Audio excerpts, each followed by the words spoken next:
welcome back into the GSMC Sports Podcast as we continue to talk about the Celtics winning the 2024 NBA Finals.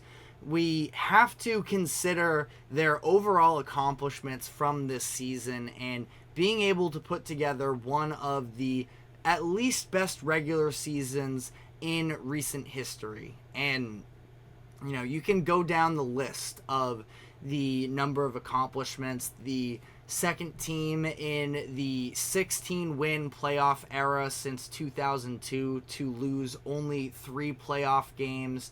One of 8 teams in NBA history to outscore teams by 10 or more for the regular season and playoffs. They led by, I think it was 20 points in half of their games, and they ultimately were able to rack up the 5th best point differential in NBA history. You can just go down the list, and there are a number of incredible statistical achievements for the Celtics, but the underlying thing with them is the fact that they were able to play in a weaker Eastern Conference, and they ran into teams with a lot of injuries throughout the postseason, and they're not going to get credit for Porzingis missing as much time as he did, but ultimately it comes down to a situation here where if the Celtics are going to be seen as one of these greats, they are going to, I think, really be charged with the task of trying to defend their championship next season, which they are very much capable of, considering the fact that the majority of their roster is already under contract through next season. Their entire starting 5 is locked in. Now there's going to be an additional contract extension with Jayson Tatum, who's going to be due for a $315 million contract extension going into next season that they are absolutely sure to re-sign him. Derrick White is somebody as well that the Celtics are going to probably look and re-sign. He is entering the final year of his contract next year. Sam Hauser even, so I said top 7. You can really go top 8 depending on who you want to throw in that 7 versus 8 spot between Peyton Pritchard and Sam Hauser. So the Celtics are returning all of these players for next year.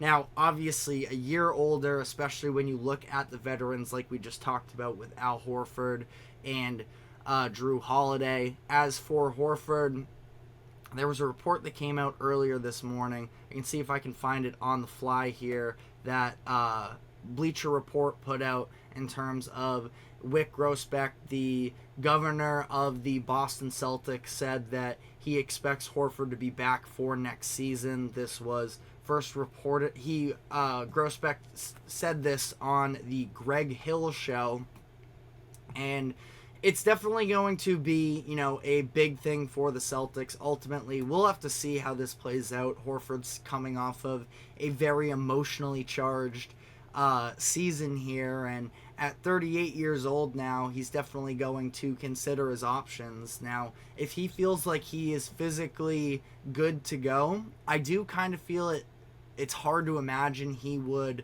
walk away knowing that the Celtics have this golden opportunity to go back-to-back, and it would be one thing if, it seemed like the Celtics were going to split up to some degree, but they're going to be in an excellent position next year to run this back. And you look at the rest of the Eastern Conference, it's still interesting to consider, and obviously we have a whole offseason ahead of us, so it's not going to be running it back with the exact same construction of the conference, but I still don't think there are all that many teams in the East that can match up with the Celtics. Now, you probably look at the Milwaukee Bucks, year 2 of Damian Lillard and Giannis, whether they can fully form a connection with one another. Lillard, or it was Doc Rivers actually, was on the Bill Simmons podcast recently and described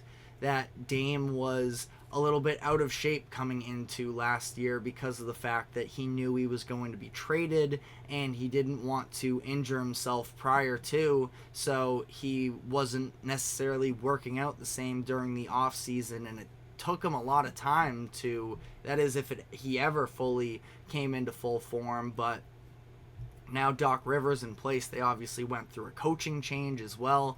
Doc, as much as he gets clowned on to some degree by NBA fans, I do feel like he has been around the game for long enough that he is going to find a way to unlock a little bit more that Lillard and Giannis two-man game that I still feel like can be absolutely deadly if the Bucks can ever work that out.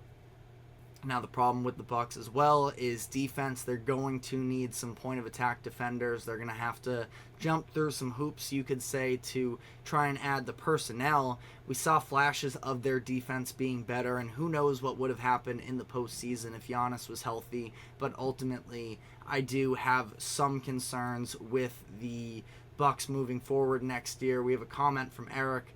When the Celtics make it back, which Western Conference team will be their opponents? I kind of wouldn't like to see the Mavs or the Joker be back.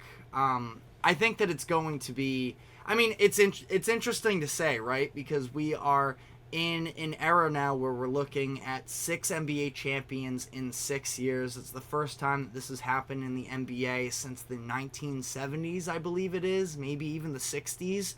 I saw some stat on that, but for the Celtics, you know, again, you feel like you could maybe pencil them in coming out of the East, and I definitely think they are the significant favorites to come out of there, but you have no idea how this is going to play out, especially in an absolutely loaded Western Conference. Now, I still feel like the Denver Nuggets were on the same tier as the Celtics. I think that they were the only team in the league that really could have had a chance to beat the Celtics in a series. A lot of people got on board with the Minnesota Timberwolves, but I still feel like the Celtics would have had their way with the Timberwolves in a final series. Maybe they would have made it 6, but ultimately, again, we're talking hypotheticals now.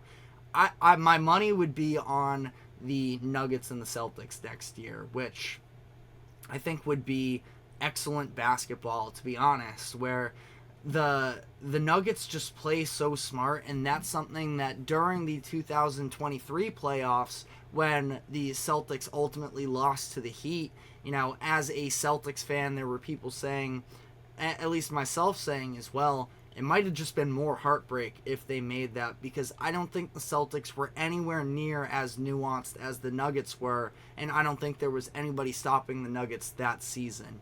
The Timberwolves built their roster essentially to take down the Denver Nuggets, thanks to Tim Connolly, who once worked with the Nuggets and then went to the Timberwolves and assembled the Jokic stopping squad. But I still think that, you know, for the Nuggets, it's really hard to count them out. I think that also something that flies under the radar a little bit is the fact that Michael Porter Jr. had all types of family stuff going on behind the scenes with his brothers that we're not going to fully dive into now, but he was excellent in that Lakers series, and, you know, you don't want to fully blame his performance on his personal life, but I think it would have been borderline impossible to drown out all of what was going on in his life to be able to continue playing basketball at that level.